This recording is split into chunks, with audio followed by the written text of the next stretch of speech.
Today, I'm going to show you how to make a maze for what I'm going to call my mouse and cheese maze. And creating the maze is actually kind of important for the future coding of this program. So we're going to just concentrate right now on making our maze. You can see in our backdrop section that we have just a blank backdrop right now.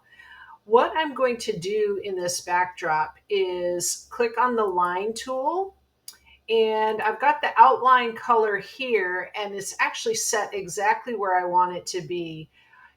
You want to make sure you know what your color is. It doesn't have to be black. Mine right now, color 0, saturation 100, brightness 0, is giving me black, which is what I want.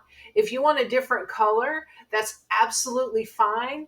Just make sure that you know what these three numbers are, because those will come into play later when you don't want your mouse to run into the maze walls. So those numbers are important, and I wanted to make sure to point that out to you.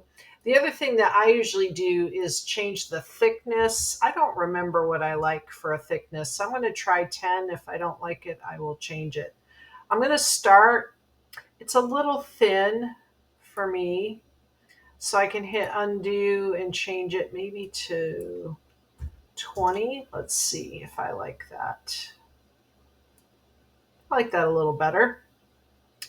Doesn't matter if I go outside the lines, that won't show what's outside of the square. I don't like this one because I don't have it inside the line enough, so I'm going to undo that and try again. Oh, that was also terrible.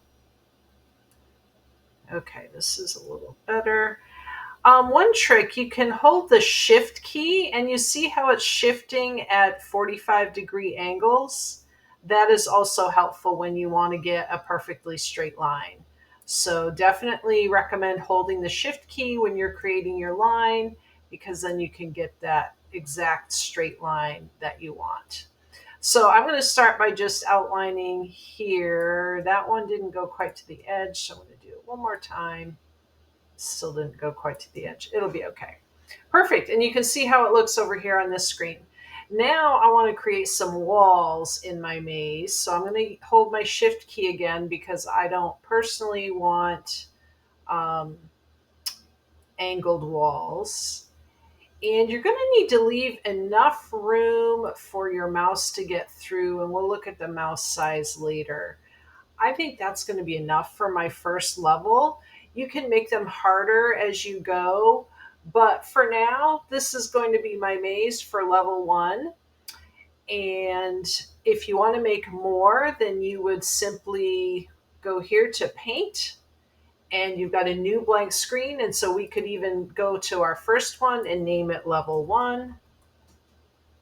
And then you can go to the second one and name it level 2. And you would have it for later and do the same process of outlining. Don't love where that went, so I'm going to put it in a little bit. See if I can do this fast. Nope, that one's not in a good spot.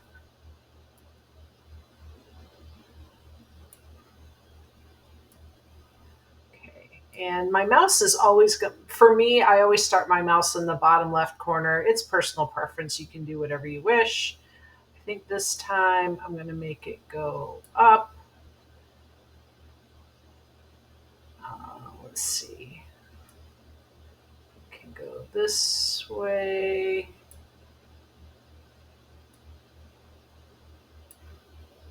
That wasn't quite level, was it? Try again.